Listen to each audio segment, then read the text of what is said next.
हम लोग जानते हैं कि 4 बार वो उत्तर प्रदेश के मुख्यमंत्री रही। भारतवर्ष में उनकी सबसे बड़ी उपलब्धि है कि उन्होंने बाबा साहब डॉक्टर अंबेडकर की स्मारक संस्कृति बनाई, जो हम लोग जानते हैं लखनऊ में है। बहुजन पुरोधाओं को आगे लाने के लिए सम्राट अशोक के बाद अगर किसी का योगदान है तो वो मायावती जी का है।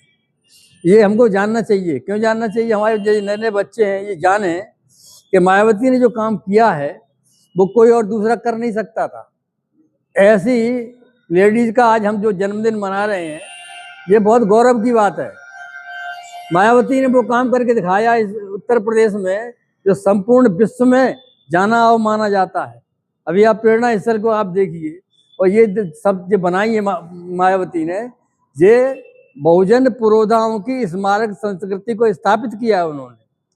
तो आज मायावती का जो योगदान है भारतवर्ष में संपूर्ण विश्व के लिए प्रेरणादायक है। हम लोग जानते भी नहीं कौन कौन ज्योतिबा फुले है, कौन बिरसा मुंडा है और कौन साहूजी महाराज है, ये जानते भी नहीं हम लोग। ये किसने इसकी स्थापना की? मान्यवर कांशीराम की वजह से मायावती ने स्थापित किया है। तो आज हम मायावती को जो एक तरह से जन्मदिन के अवसर पर उनके विचारों को श्रद्धांजलि दे रहे हैं, ये बहुत अच्छी बात है। हम सबको बाबा साहब डॉक्टर भीमराव अंबेडकर को, ज्योतिबा फुले को और मान्यवर कांशीराम को जानना समझना चाहिए। कांशीराम की चौथी प्रतिज्ञा थी, I will devote and dedicate the rest of my life to achieve the goal full Ambedkar movement. इसका मतलब ये होता है, कांशीराम कहते थे कि मैं अपना पूरा सारा जीवन फुले और अंबेडकर के मूवमेंट के लिए लगा दूंगा, और उन्होंने करके दिखाया। मायावती ने भी उनके पद चिन्हों पर चलकर ये करके दिखाया है। आज नेता बहुत सारी बात करते हैं, लेकिन अगर कोई कहे करने वाली कोई लेडीज थी तो वो बहन मायावती थी।